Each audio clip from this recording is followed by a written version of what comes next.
Well, welcome to the class. Today we're going to discuss transitioning to a self-perform model versus an OEM-centric model.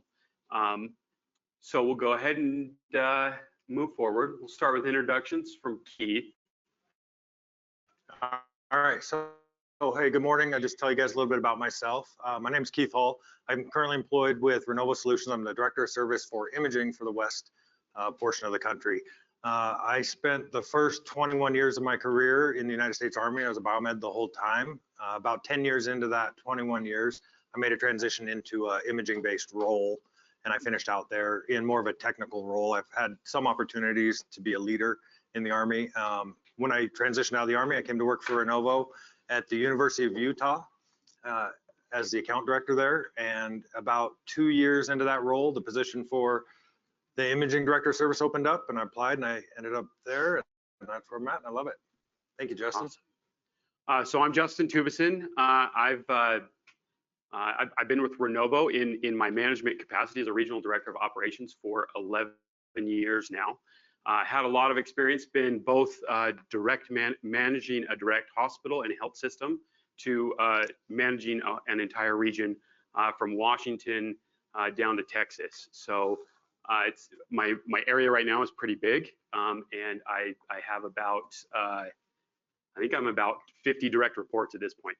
So big area that I'm running, and learned a lot through the years about transitioning service models and creating service plans within hospital systems. And so this is a great opportunity and a great topic to work with you guys over. All right, so as far as overview, so I'm going to start with the question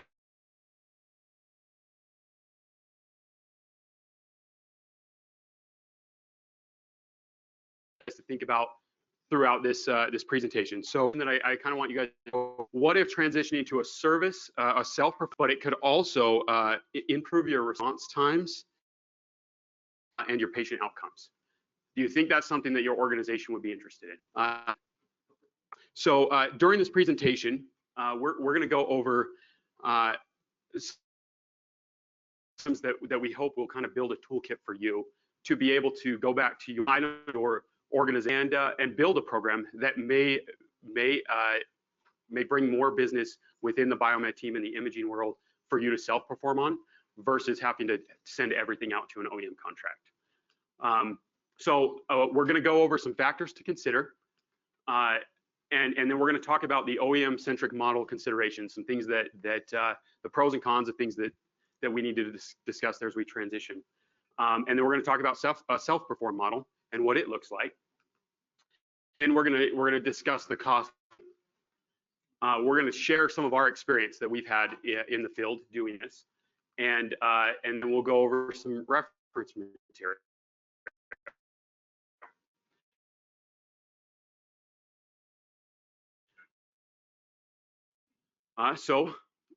Moving on, so let's talk about the things that we need to consider and want you guys to have. We're gonna go over a list of things about this OEM-centric model.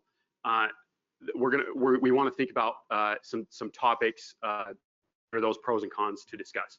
This is going to be an open discussion, and so we may pick on some people if we're not getting volunteers. We may want, we want some feedback. As we discuss this together, we're going to learn together how to build these models. So service flexibility, we want you to keep that in mind, both in the OEM-centric model as well as a self-perform model. The response times, the parts selection and availability, life cycle extension beyond the end of service and end of life, customer satisfaction, and the cost/value. So all of these topics, there's pros and cons to every one of these topics in both models that we'll want to discuss. So let's start with the OEM-centric service model. What are some of those considerations? What are the pros and cons to performing an OEM, like running your business with an OEM service model? So it keeps the warranty intact, because a lot of times it's non-OEM. Yeah. Or your service agreement. So a lot of times, yeah, during that warranty period, if you have somebody else come service that equipment, a lot of this equipment, the warranty will only last about a year. It's sometimes when they replace a part, you're going to get a warranty, and we can discuss some of that because there's also warranties when you replace parts with a self-perform model, and so some of that. But yeah, that's a great one. Anything else? Factory parts. Factory parts. So you can get factory parts. That can both be a pro, and sometimes it can be a con, right? Sometimes when we're replacing parts, especially on a device that's getting close to an end of service, if you're contracted with an OEM, you're stuck with whatever part they can get, right? Where there are multiple vendors out there, qualified vendors, that may have parts readily available for that system. So it can work both ways, but that's a good one as well. Any others? Yeah. Hypothetically, service expertise on the equipment. Okay, service expertise, yeah. So in a model like this, the OEM, they train their people. You don't have that cost. You don't have to worry about that. You don't have to, a lot of times you're not responsible for finding that candidate. In that same model, a lot of times you also don't have the choice on who that engineer is, right? And I've been in organizations where an engineer isn't necessarily a right fit for an organization, but they don't have that choice either. So anything else? It keeps your radiology director who believes that only the OEM can do it. It does. Yeah, that's a big one. Absolutely. What about cost? Yeah.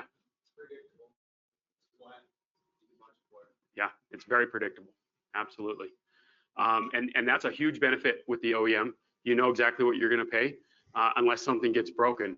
But either way, you're paying that dollar. So you know exactly what your cost is going to be.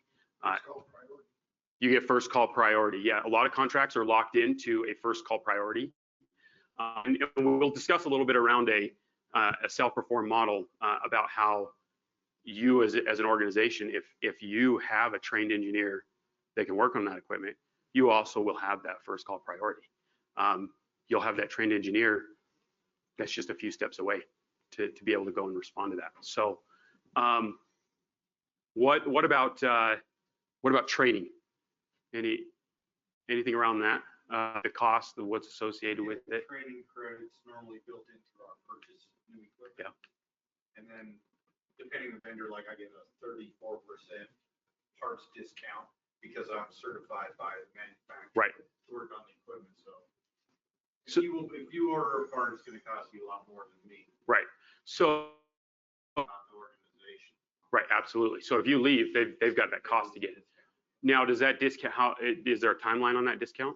No, as long as I'm there. Okay, so that's a permanent discount. That discount. Okay. What about software? It's sometimes, especially with Reddit. Yeah, go ahead. You can build that. If you're talking pros, you can build that into the contract. All the updates, all the upgrades. Yeah. Yeah, so a lot of times the OEMs kind of use some different languages. They throw it around. There's a service upgrade and there's a software update, right? And they throw those words around a little bit. Upgrades typically mean that there's hardware included. You need to replace some hardware to get that software upgrade or update. Or it changes the function of the machine. Right, or changes the It function. changes the capability of the machine. Right. So in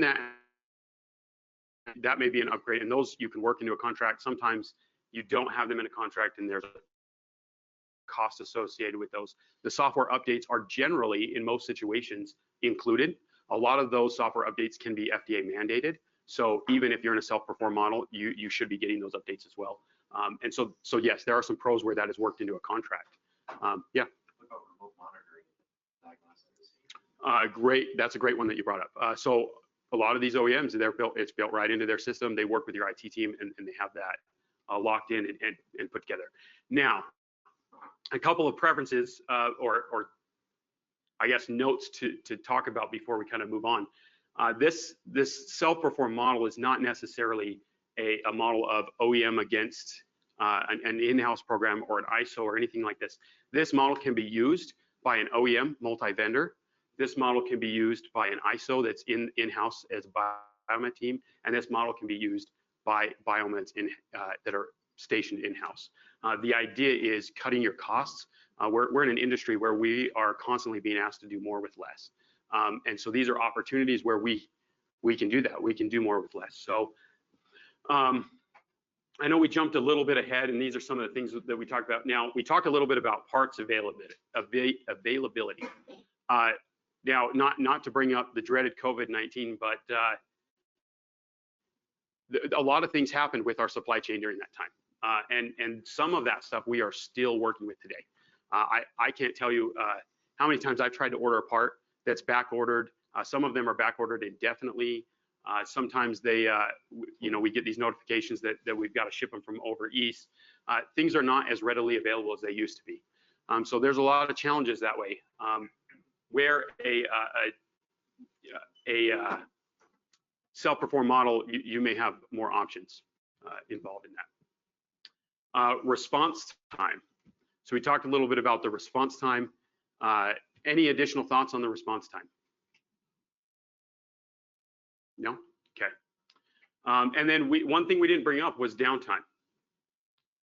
Downtime is something that OEMs track. We as an ISO, we track that. Some organizations with in-house biomeds in their CMMS, they will track some of that downtime. Tell me a little bit about downtime with an OEM-centric model. Yeah.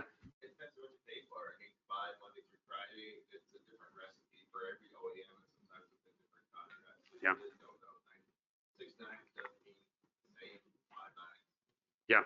Can I jump in? Yeah, absolutely. Do you have control of that staffing that the OEM has? What's that? Control, do you control how many engineers the OEM has available in your metropolitan area or in your remote area? No. You kind of have to give up control and say X manufacturer is on the hook to provide these services, and we kind of almost don't care how they work that out on their end as long as these services are being met. But we have to kind of give away a modicum of control for that to happen. We don't have control of that program. Yep. And then some of the other things that I see is, a lot of times you in an organization are dependent on the information that OEM is providing you on downtime. We have some organizations that, their radiology department is tracking that and trying to track that. But you're right, calculations can be different. It depends on what your contract is. It also depends on, you may call a system down, but an engineer may not call it down, and it doesn't matter what engineer. I've had multiple times where I've been called for a down system. My engineer shows up and they have to wait to get to the system, but we've been told it's down. And so a lot of times, a limited in use system will be considered a down system. And so there's so much that goes into that downtime, and a lot of it is not within your organization's control. So, all right. Let's talk a little bit about self-perform. All right, same questions. What are the pros and the cons? Your response time is like now. Yeah, it can be. You're on site, you're there a lot quicker. Yeah, absolutely. We increase up time. The time the system's down. We turn it over quicker. Right. Yeah, absolutely. Yeah. Cost to service ratio is much more favorable, and you can train architects, in-house techs on multi-modality and multi-vendor systems. Yeah, absolutely. And that's perfect. You're not stuck to one platform. You can manage everything within one P&L. You don't have to have multiple contracts that you're managing. Anything else? You understand culture and equipment usage better. Yeah, absolutely. You're ingrained in the system, right? You know what's happening. Yeah. Yeah, and along that line, I mean, there are a lot of vendors out there that have ISO certifications that follow a lot of those credentialing that we require as biomeds, as OEMs, as third-party ISOs, and so there are parts available all over. And in fact, Keith can share a story that we had about parts availability. Yeah, so we had a cath lab that went down, not down, but the little grip or knob, if you will, that drives the cath lab table around broke off.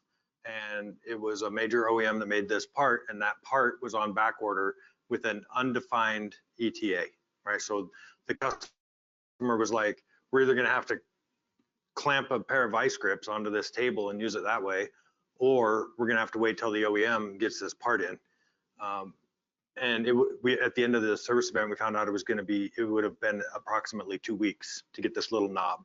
And we were able to work with the OEM, procure this part outside of their service channels, and they allowed us to install it. We were able to get that cath lab back up in a day rather than having to wait. But that was a significant advantage to a self-perform. And before I move on or hand it back to Justin, I just want to clarify for the group here, this isn't a one-sided presentation. We're not up here with pom-pom saying you must do self-perform, or you must use an ISO, or you must use the OEM. The intent of this discussion overall is to lay out all the pros, lay out all the cons, and help you come to an informed decision for what works best for your organization. Thank you. Yeah, perfect. I think one thing that Keith also pointed out in that scenario was we partnered with the OEM to be able to provide a service for the customer, right? This is a partnership. We're working together to provide a service that ultimately improves patient outcomes. That's the focus. Anything else about this? Service keys and access to service screens.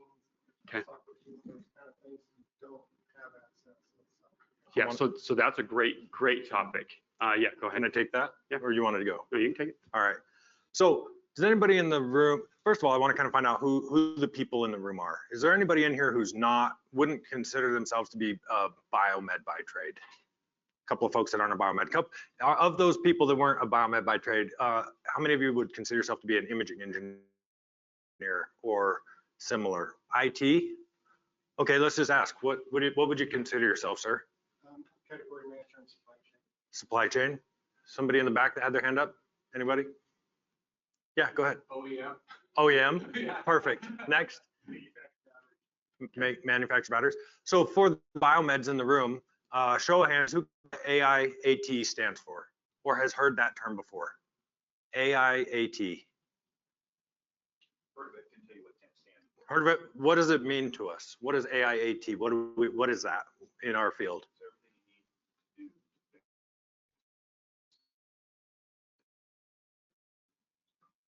do. Sure. So I will tell you that it's an FDA mandate that the OEMs are required to provide equipment owner, that's the key term, equipment owners, all documentation and tools required to assemble, install, adjust, and test that medical device. So the reason I brought it up is because of your comment, sir, Fred, is it? That we wouldn't have access to those service tools or manuals, et cetera. And while that may be true, while there may be kind of a struggle in today's culture between OEMs and non-OEMs about procuring in order to DA. So if equipment operators in the room, if you are equipment repairers in the room, if you go to work on, let's use that cath lab for an example, and you go to the OEM, the equipment owner, right, or their designated representative through a letter of agency, which would be like, if you're talking about a third party or the in-house biomed team is the equipment owner, they go to the manufacturer and they say, hey, I need to do the repairs on this system. That OEM is required to provide you that documentation. If they don't, it's reportable to the FDA, okay? So I would challenge your argument, sir. They may make test equipment, so that's not, top rated.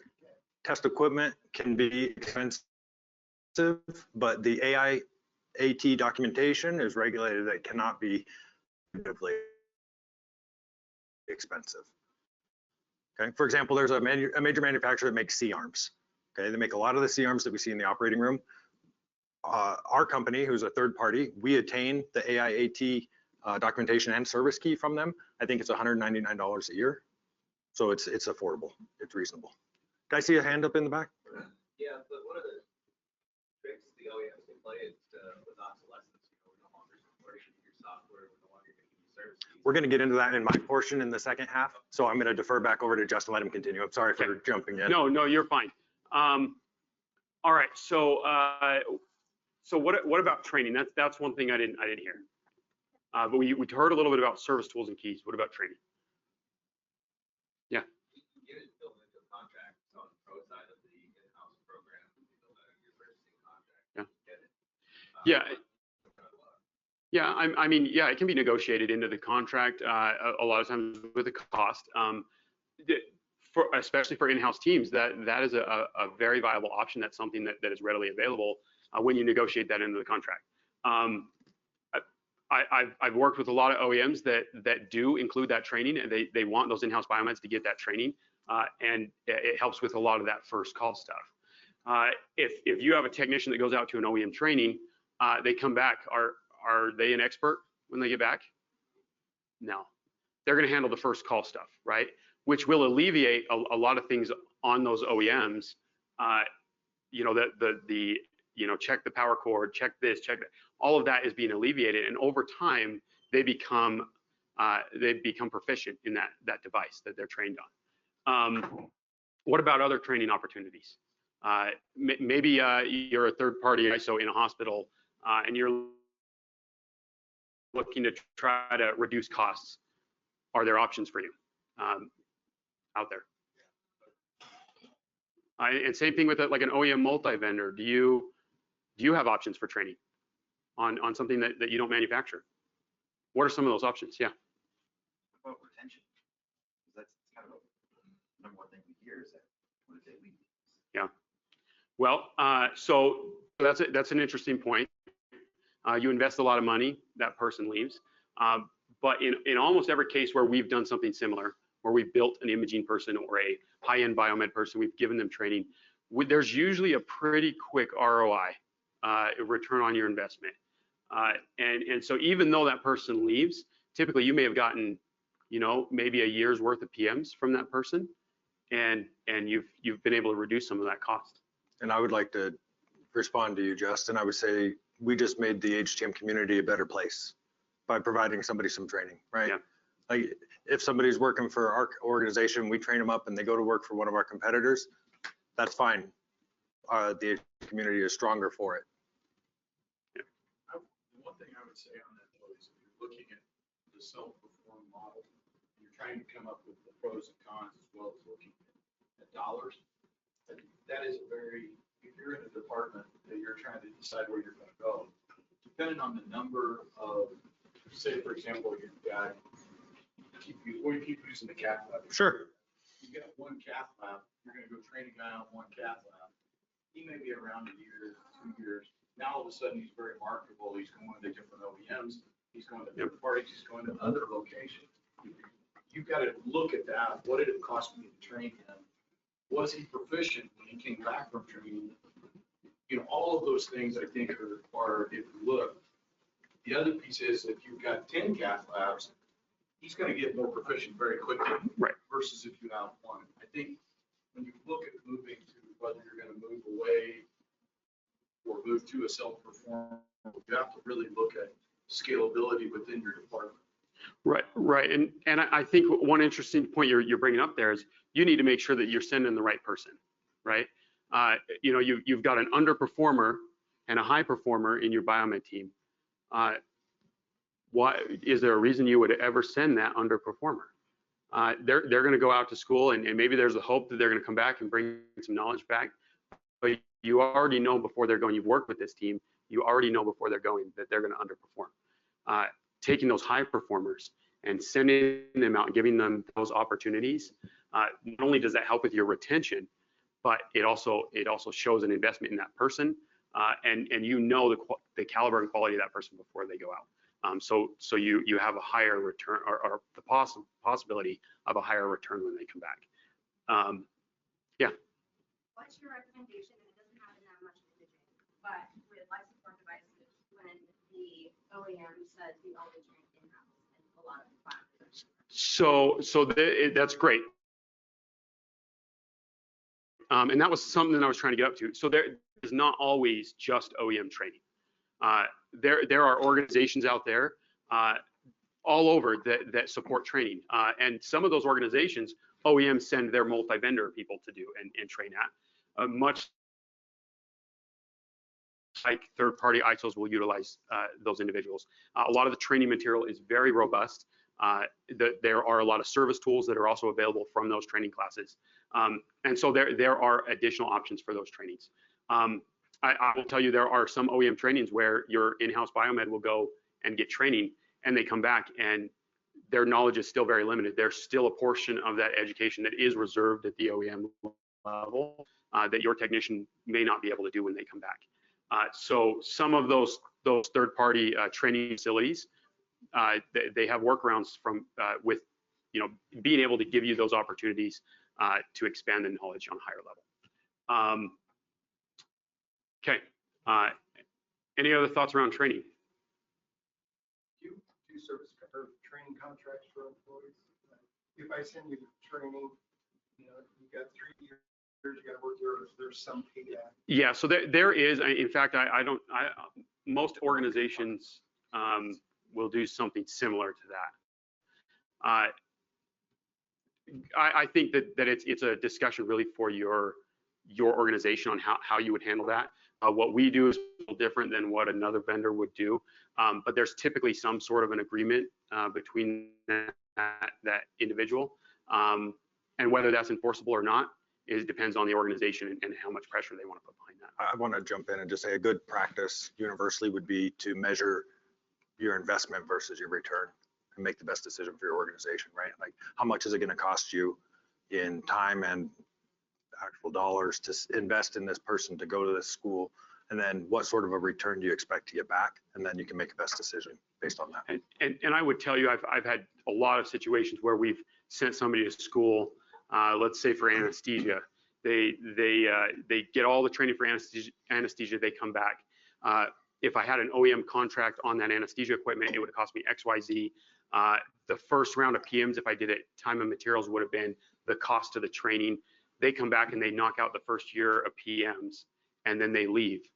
I've just saved all the money, so I broke even at that point. So that if they leave, do I really pursue them for that money if I've already made my money back by them, doing all of that training or all of those PMs for me? Those are things that you'll want to analyze it as you're looking at it. What did that individual save you when they came back, and how does that compare to what you spent on their training? Some other things that to consider is when we talk a little bit about retention. You send somebody out to training, there's an ROI you've invested in them. There's a lot of stuff that comes when they get that training. You've made them more valuable. They come back to your organization. A lot of our biomed teams, a lot of our imaging engineers, they're smart people, and they understand the costs. And so they're looking at situations and they're saying, hey, I've done all these and I'm saving money for the organization. So there does need to be a conversation at some point on a retention level of how much of those savings do we actually give back to that employee? Do we increase their salary? How do we show them that we appreciate the work that they're doing so that we can continue to build and we don't lose that person? I've had situations in the past where I've sent out an employee back and they come back and say, well, what was in it for me? We see all these savings that we're producing, but what's in it for me? We're in a day and age where what about me is very, very prominent, I guess I should say. So when it comes to retention, those are conversations that you as an organization would have to determine. An OEM model, you don't have to renegotiate. You don't have to, it's a flat rate. So all of those things are things you'd have to go over. Downtime, we talked a little bit about that. Are there any questions on these two models and any additional thoughts or comments? Yeah. So you send somebody out, so you send somebody out of anesthesia, and then another call, and some trainer who has a certificate, then you have another technician that is basically training the individual that didn't go, and then you said, and then they ask, well, is that individual that you sent out is trained? And sometimes they come, it's like, no, they're not trained, but it's kind of train the trainer. Yeah. So liability on that. I mean, so I'm well, just kind of curious. well, let me tell you how I typically manage that in my field. So I send somebody out to OEM training. That person comes back. If they're going to train another individual, the only thing that that individual can do is most likely first call. They don't have certified training. So they're going to do the first initial look. They're going to get on the phone with the trained engineer. They're going to walk through some steps. I would never take a trained individual that's certified and expect him to certify another one. They're not capable of that. That's not what their training's for.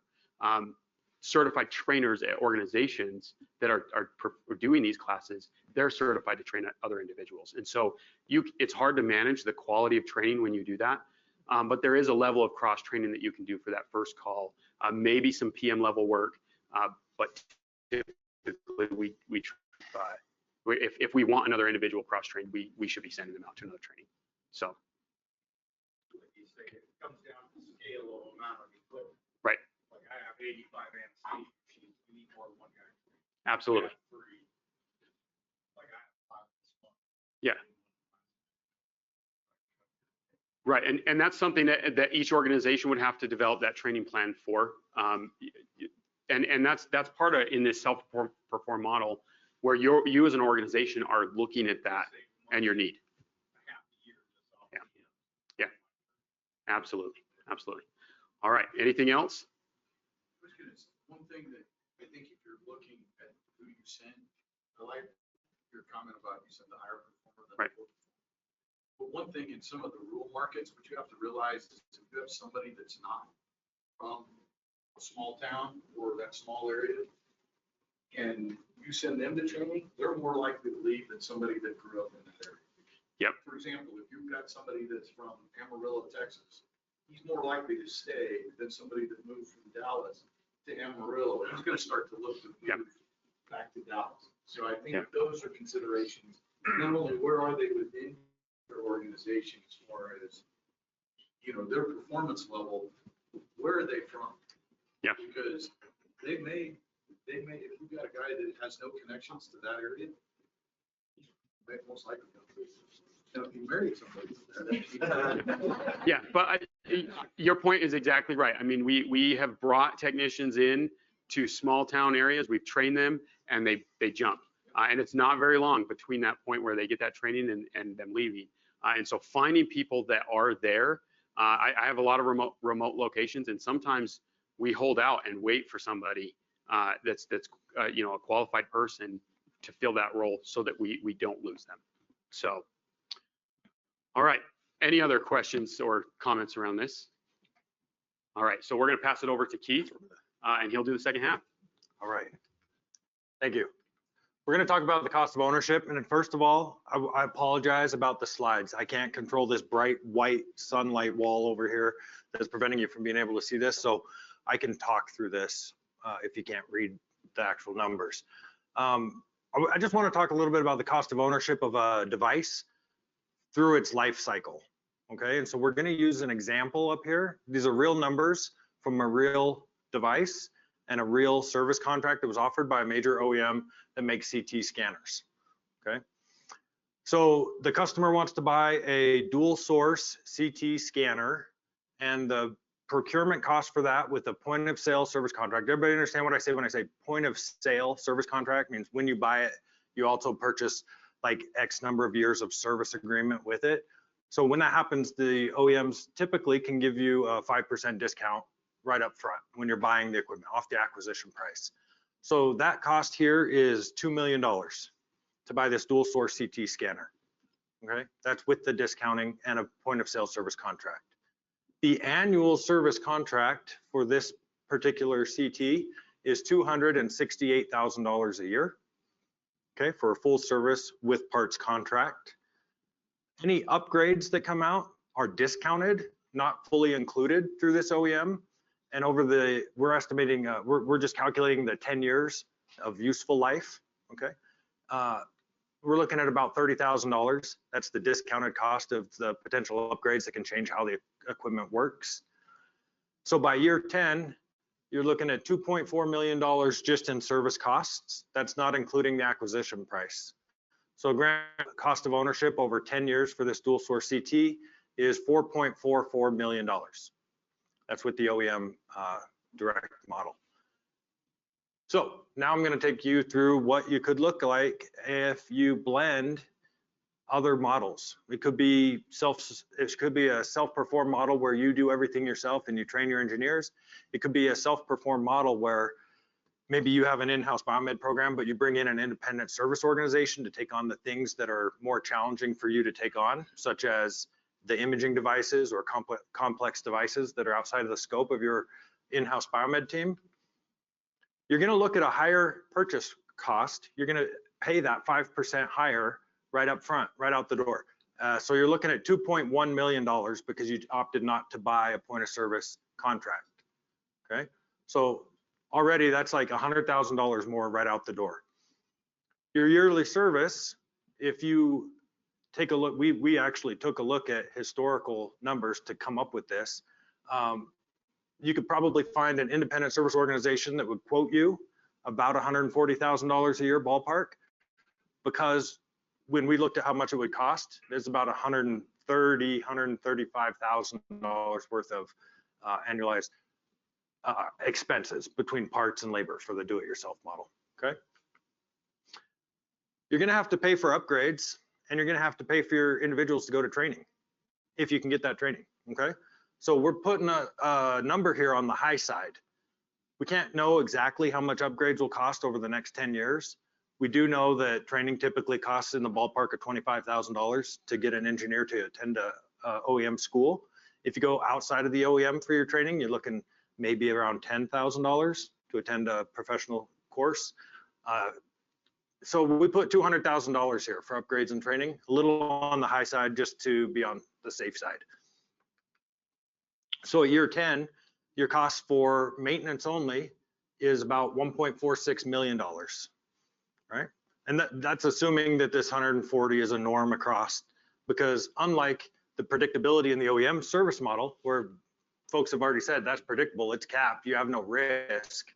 There is risk in the self-perform model, and that's a big negative, right? You could lose 3 CT tubes, and each of those CT tubes could be very expensive. You could be looking at $320,000 for a replacement tube. So, Hey, Keith, if I could jump in just a little bit there. okay. Just really fast. So, so one other consideration with that yearly service cost would be that you know, in that first year warranty, it's a great opportunity for you to understand the amount of repairs that have happened with that device. So as you're looking at this, you can determine, do I have a device that needs more repairs over the level of norm than what we see across the nation.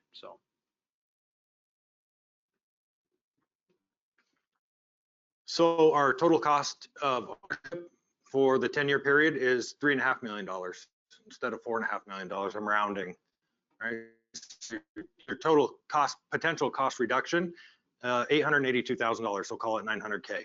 You could potentially save $1 million. You could potentially lose or spend $3 million more dollars, depending on what kind of catastrophic failures the device has. So we're not saying this is a guaranteed cost saving, right? I want to be fair and unbiased up here. This is a risk when you do the self-perform service model. What's your organization's risk tolerance, right? Yes, sir. I think one thing to perform. I want to dig into that a little bit. So that's good. We'll pause right here. You're right. You're absolutely right. So there's big pros and big cons. Big pro is, hey, using the OEM, you got service trained individuals from day one.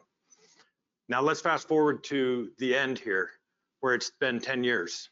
The device is perfectly fine, but for some reason, it's deemed end of service life, right?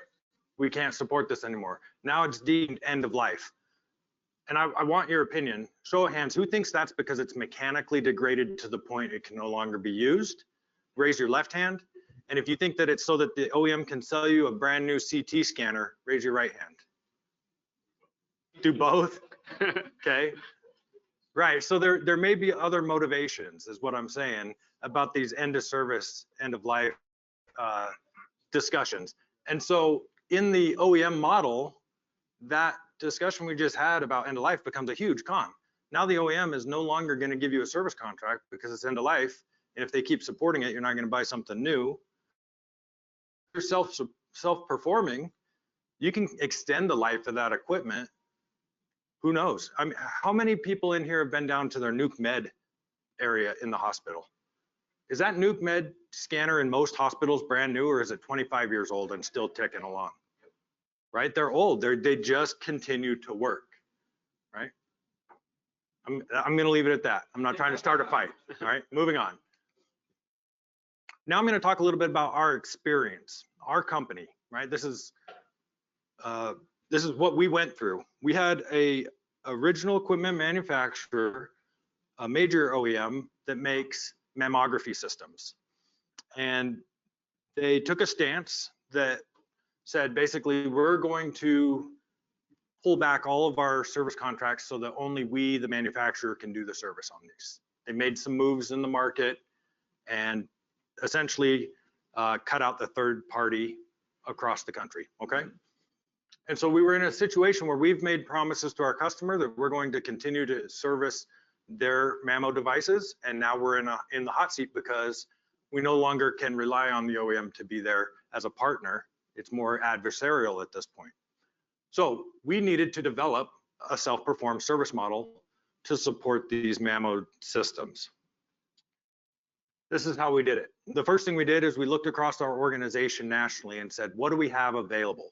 Who do we have that's trained already, and where are they located? That was one part of the assessment. Where are we supporting these devices and in what quantity? Looking at a density, where are the highest densities of these devices? And how does that align to our current staffing model? Like how do we shore that up? Like we've got 8 mammos at this location and nobody's trained, and we have 1 mammo and we have 3 people trained. We got to cross level that.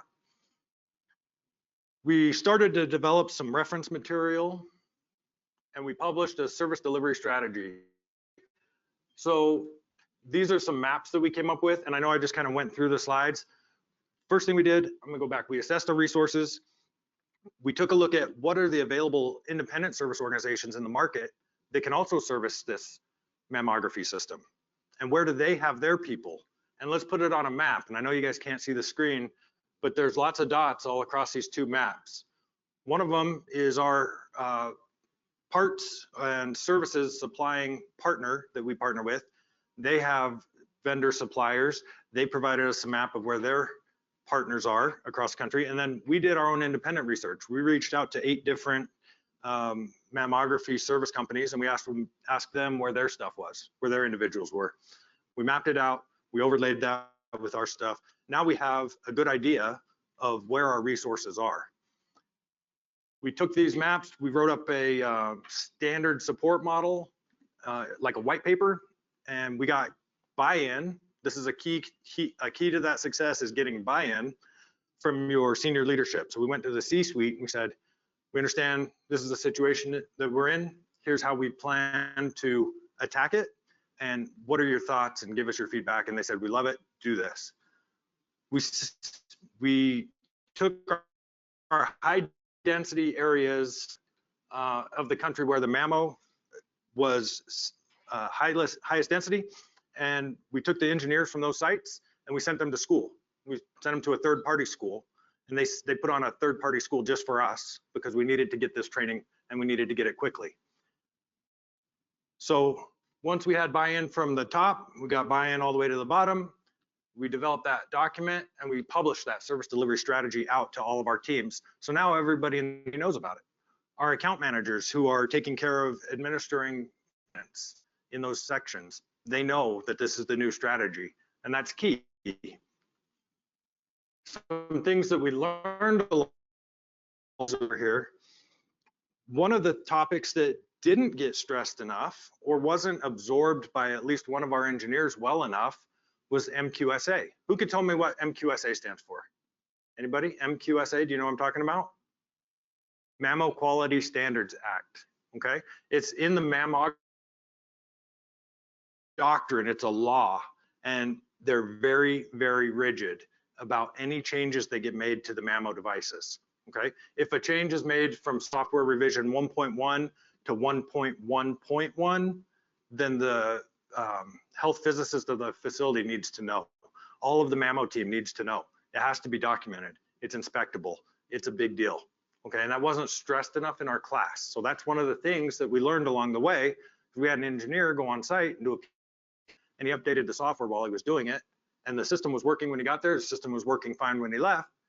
But then it was really a bad situation. They said, what are you doing? You can't just be updating software and not telling us about it. So we learned that. I think I already kind of talked about the keys to success, making sure that you have buy-in from the top down, making sure that you have a solid plan, and try to think about everything. What are the what ifs? What's the impact to the customer? And the last slide that we have for you today, before we open it up to more questions with about 13 minutes left here, I was talking earlier about the AIAT documentation. We'll make these slides will be available on the AMI, on the MD publishing website after this presentation.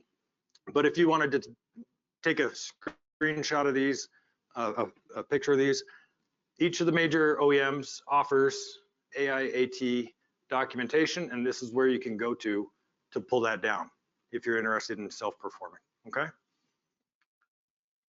These are the things we talked about.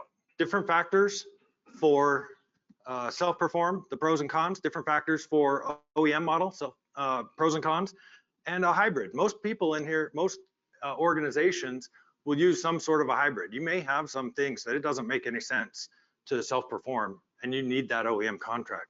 You may have some things that you can really save a lot of money and still have the same service delivery by doing it yourself. And you also get more control of your program that way. Cost of ownership, we went through one example, showed how you can potentially save a bunch of money or lose a bunch of money. It's a risk factor. Talked a little bit about our experience, the things that we learned along the way, how to make a transition successful. And I gave you guys those references.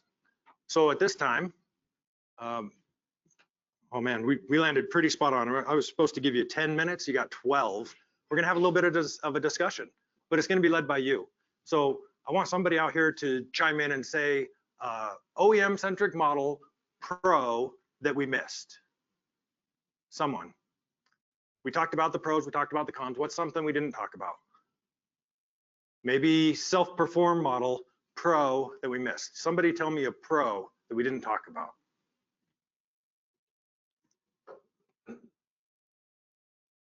Yes, sir. How the money saved or the expense reduced can be reinvested in other areas related to the entire practice of the organization. Yep. Yeah, that's a great one. And I think that's where some of that buy-in from the key stakeholders comes into play. A lot of times the CFO will see that extra money and they'll just divvy it up. But you want to have some say into that. You know, we're saving this money by building this program. Let's invest it either into the team, let's invest in more training, let's invest that into newer equipment, different types of equipment. Yeah, that's a great one. I just want to leave it on that slide in case anybody wants the photo. Yeah. When you say like larger the facility, the more spread open the risk is. So the larger the facility, the more likely it is to take a self-serve model versus an OEM model. And the smaller facilities that have a smaller talent pool, it make more sense to go OEM. Yeah, and we see this a lot in the ISO world. I'm sure the OEM multi-vendor sees this a lot as well, or even just OEMs in general. And some of those in-house biomeds will see that, but you're right. When you take on an organization that's larger, you spread that risk across more devices, which means one, you could save more, and your risk, your liability is far less. When you have those smaller hospital systems, you've got an MRI and a CT, and when one of those goes down, you're upside down really quick. And so yes, those are things to consider. I want to jump in too, because the opposite is also true. Another way to think about that same thing, in a smaller facility, if it's in a rural location, like our gentleman back here brought up, the time that it takes to get somebody on site, you got to have somebody that lives in that town, right? So in my position, I take care of the West, and the West is nothing like the East. In the East, there are cities back to back to back, back to back everywhere. Big metropolises just everywhere. Doesn't take you very long to get anywhere. I've got an account in the Western Slope of Colorado, okay, and it's 4 hours away from Denver, and it's 4 hours away from Salt Lake. So when you fly in a CT tube, or when you need some service professional to come to that site to do work, minimum 4-hour response time, unless you have somebody who lives in that town. So in those smaller facilities, I think having somebody that lives in that town, regardless of who they work for, is the key. And then we are currently in a build it or buy it economy when it comes to service professionals, right? We can go out and buy it, and that means that if I'm the HTM manager of a small rural hospital, when I go out to buy it, that means I'm looking at the OEMs, potential engineers that are looking to leave the OEM. Maybe they don't want to be on the road all day long, right? They want to come and work 9 to 5 in a hospital. I'm also looking at independent service organizations, biomeds, that are leaving their organization. I'm looking at DoD for their pipeline. There's a couple of different pipelines to buy new talent, but most often we find ourselves with that shortage that's currently going on, a shortage of talent. We're going to build it. Building it makes more sense. And so we talked a lot about training earlier, and Miss, I didn't catch your name. Lisa was talking about the difference between, Lisa and Justin were talking about the differences between getting a certified training and a certified trainer, so that the individual, and talking about liability and stuff like that.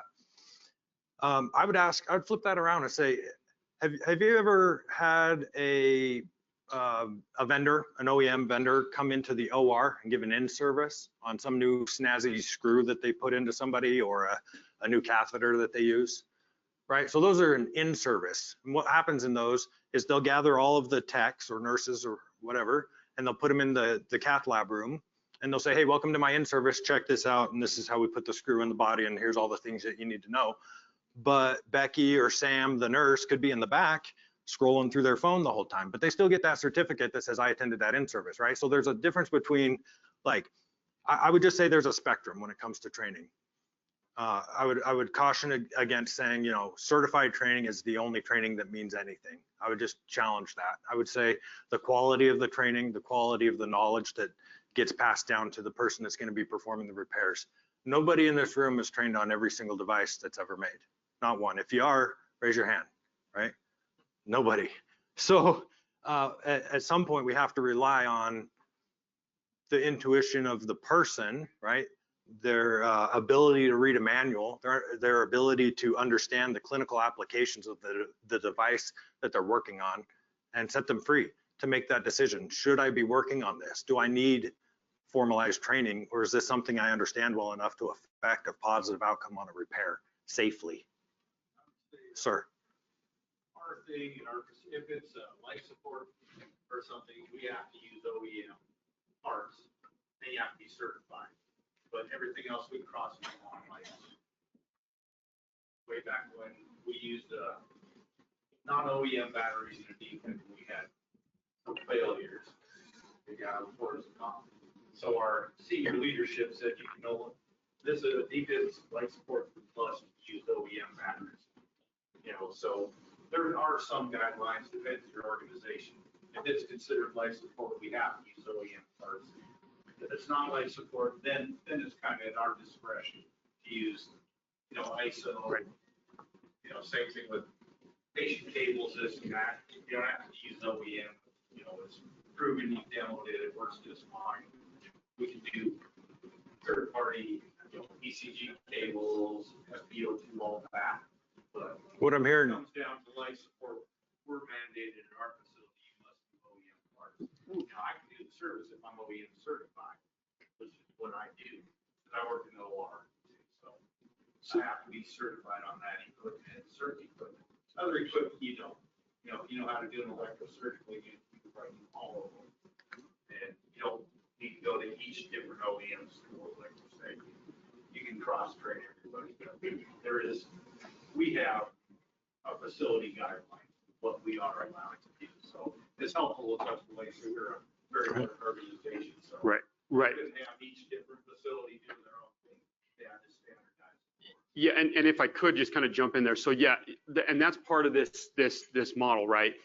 You're going to look at things like parts availability. You're going to look at those items. and work with your organization to determine what those standards are. There could be things like recalls. I know a really popular infusion pump that they've had a lot of recalls on third-party batteries. So you're going to look at things. You guys as biomeds, a lot of times, or imaging engineers, are the subject matter experts. You need to take that knowledge. You need to share it up the chain so that these decisions that are being made are informed ones. So situations like that, they're not just looking at, hey, let's buy the cheapest battery we can get. We want a quality part. We want those quality parts put in this equipment. This model will break if you're not buying quality parts. And so you need to know those vendors. You need to know who's ISO certified. But if you're not buying quality parts, you're going to have more repairs, hands down. So that is really important. You had a comment? Well, yep. And that's perfect. And I think that's a great spot to kind of end that discussion. And it's great. I mean, this discussion has been great. Yeah, please carry on the discussion, but unfortunately it's 9 o'clock. We have got to stop. So we'll carry on the discussion out of this conference room so the next people. Please rate us, give us the feedback, even if it's terrible feedback, we'd love it. Thank you.